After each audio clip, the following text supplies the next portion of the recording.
থেকে আজকে আমি অনার্স থার্ড ইয়ারের নিউমেরিক্যাল অ্যানালাইসিস এই বইটির 6 চ্যাপ্টারের এক্সাম্পল হচ্ছে 4 নম্বর, এটা সলভ করে দিচ্ছি। সো আশা করি ক্লাসটা দেখলে তোমরা এই অঙ্কটা খুব সহজভাবে বুঝতে পারবা। সো লক্ষ্য করো, এখানে যেহেতু আমার এটা হচ্ছে ইংলিশ ভার্সনের বই, সেহেতু এখানে বলছে যে solve the following system of the equation by the Gauss of the elimination of method. So দেখো, এখানে 3টা সমীকরণ দেওয়া আছে। একটা হচ্ছে X plus 1/2y plus 1/3z equal 1, আর একটা হচ্ছে 1/2x প্লাস 1/3y প্লাস হচ্ছে 1/4z ইকুয়াল হচ্ছে 0, আর একটা হচ্ছে 1/3x প্লাস 1/4y প্লাস হচ্ছে 1/5z ইকুয়াল 0।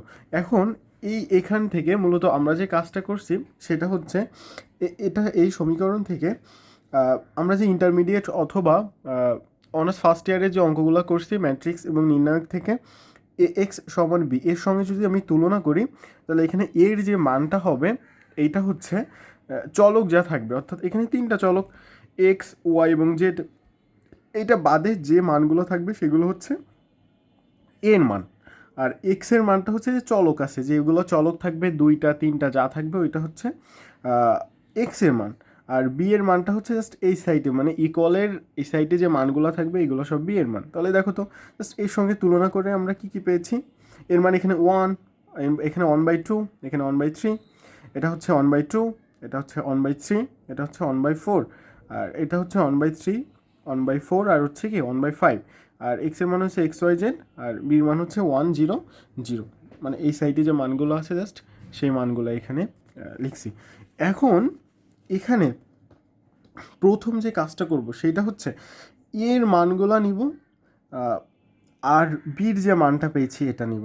এখন এই যে চিহ্নটা, এটা ভাগ চিহ্ন, বা এটা এর মানগুলো ভাগ বির মানগুলো নিয়েছি। এখন আমার লক্ষ্য হচ্ছে এইখান থেকে, মানে জাস্ট এই আকারে, মানে এমনভাবে আনতে হবে জাস্ট এই নিচের এটা এটা এটা এটা এটা হচ্ছে শূন্য হইতে হবে, মানে আমাকে এই শূন্য বানাতে হবে। যদি শূন্য বানাইতে পারি তাহলে আমি এখান থেকে এক্স ওয়াই জেডের মানটা বের করতে পারবো, আর আমার হচ্ছে এখানে এক্স ওয়াই জেডের মানটাই আমার মূলত উত্তর। সো লক্ষ্য করো, তাহলে দেখো তো, এখানে আমরা তো সবাই জানি যে এগুলো হচ্ছে সারি, তাহলে এখানে 3টা সারি আর কলাম হচ্ছে 3টা, তার মানে এটা 3 ক্রমের একটা, যেহেতু আমরা ম্যাট্রিক্সের ক্ষেত্রে ম্যাট্রিক্স বলতে পারি। তাহলে আমার উদ্দেশ্য ছিল জাস্ট এইখান থেকে এ পাশ থেকে, মানে এখানে তো 1 আছে, তাহলে এইটাকে 0 বানাইতে হবে, এটাকে 0 বানাইতে হবে, এটাকে 0 বানাইতে হবে, আর এটাকে 1 বানাইতে হবে। ক্লিয়ার? তাহলে একটু জাস্ট ভাবো তো যে এটা এটা এখানে যদি আমি 0 বানাইতে যাই, তাহলে এই যে সারিতে প্রথম যে সারিটা আছে এখানে যদি আমি 1/2 গুণ করে, মানে প্রথম সারির সবগুলাকে, বা এখানে যদি 1/2 গুণ করে এটা আর এটা বিয়োগ করি, তাহলে দেখো তো দ্বিতীয় সারিতে যেটা আছে এটা কি শূন্য হয়ে যাচ্ছে না?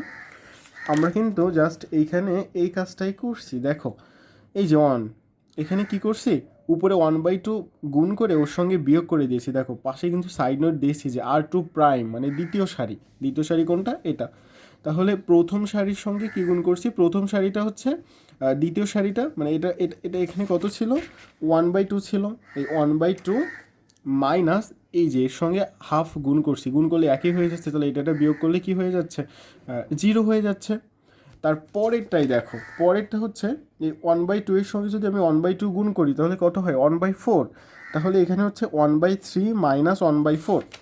তাহলে দেখো তো 1/3 মাইনাস 1/4 করলে কি হয়, 1/12 হয়। এটা তার জন্য।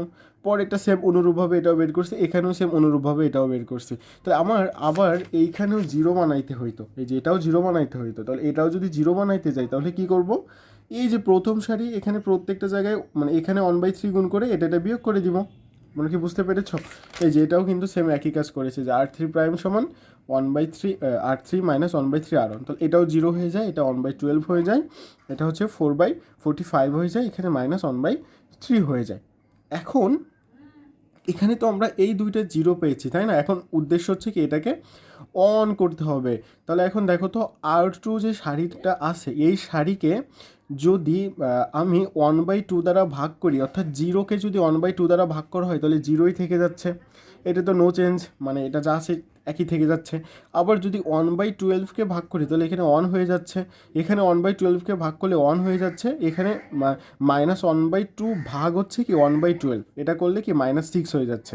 এখন অনেকে বলতে পারে যে এটা কী জন্য হচ্ছে, আমি যদি একটু তোমাদের দেখানোর চেষ্টা করি তাহলে দেখো তো, এখানে 1/12কে ভাগ করলে তো 1/12ই হয়, এটা 1/12, তাহলে এখন এখানে থেকে -1/2, এটা ভাগ 1/12, কেমন? তো দেখো তো -1/2 গুণ এখানে কি থাকে 1/12, তাহলে এখানে 12/1, এটা কেটে যায়, এটা কেটে দিলে কি থাকে -6, তাহলে দেখো তো এখানে কি আছে -6 আছে না? ক্লিয়ার? তাহলে দেখো তো এটাও 0 হচ্ছে, এটা 1 হচ্ছে, এটা 1। এখন আমার একটা কাজ করতে হবে, সেটা হচ্ছে এটাকে 0 করতে হবে। কেমন? মানে 1/12কে যদি আমি 0 করতে যাই তাহলে আমার অঙ্কটা কি XYZ এর মানটা আমি কি বের করতে পারতেছি সুন্দর করে।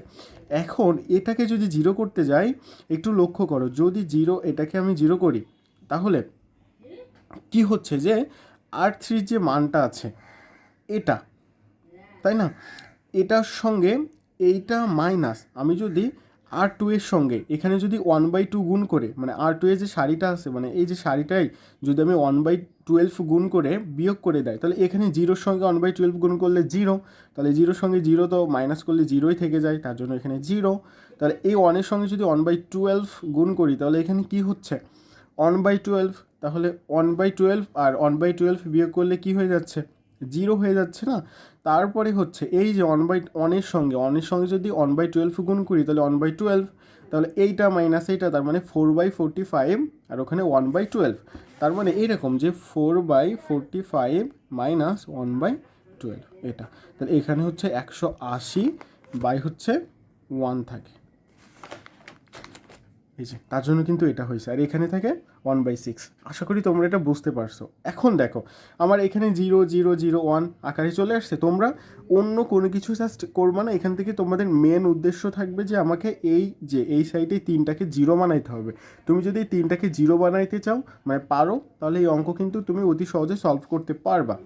এখন দেখো এখানে আবার এই যে 1/180 আছে না, এটাকে যদি আমি অন করতে যাই, মানে যেহেতু বড় আছে, বড় থাকলে সেটাকে ছোট করে ফেলবা, যত দূর সম্ভব ছোট করা যায়। তাহলে এটাকে প্রত্যেকটা জায়গাকে যদি আমি 1/80 দ্বারা ভাগ করি তাহলে এটা 0, এটাও 0, আর এটাও কি 1 থাকে, এটাকে 1/6 ভাগ 1 ভাগ 18 দ্বারা ভাগ করলে এটা 13 থাকে। ক্লিয়ার? অবশ্যই কিন্তু সাইড নোটে এই যেগুলো দিয়েছে না, এগুলো কিন্তু তোমাদের দিতেই হবে, না দিলে কিন্তু মানে ভুল হয়ে যাবে। এখন দেখো এই যে মানগুলো পেয়েছি, এটা এর সহগ কী ছিল, প্রথম সারি এক্স, এগুলা ওয়াই, এগুলা জেড, তাহলে আমার প্রথম সমীকরণটা কী পাচ্ছি, X plus 1/2 Y plus 1/3 Z সমান এই সাইডে কী আছে 1, এটা যেহেতু 0 তাহলে এটা ওয়াই, তাহলে ওয়াই প্লাস এটা জেড সমান -6, আর এটা যেহেতু 0 তার মানে এক্স 0 ওয়াই 0 জেড 1, তার মানে জেড থাকে সমান 30। এখন যেহেতু আমি জেডের মানটা পেয়েছি, জেডের মানটা এখানে বসাই দিলে ওয়াইয়ের মানটা পাবো, ওয়াইয়ের মানটা আমি যদি এখানে ওয়াই এবং জেডের মানটা বসাই দেয় তাহলে এক্সের মানটা পাবো। তাহলে এই যে এগুলো জাস্ট বসিয়েছে, তাহলে বসাইলে আমি এখান থেকে এক্সের মানটা পাচ্ছি 9, ওয়াইয়ের মানটা পাচ্ছি হচ্ছে 36, জেডের মানটা পাচ্ছি হচ্ছে 3।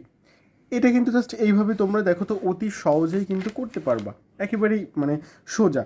আর আশা করি এর বাইরে এখানে কোনো সমস্যা থাকার কথা না, তারপরে যদি তো কোথাও কোনো সমস্যা থেকে থাকে তাহলে সেটা অবশ্যই কমেন্টে জানিও। তো সকলে ভালো থেকো।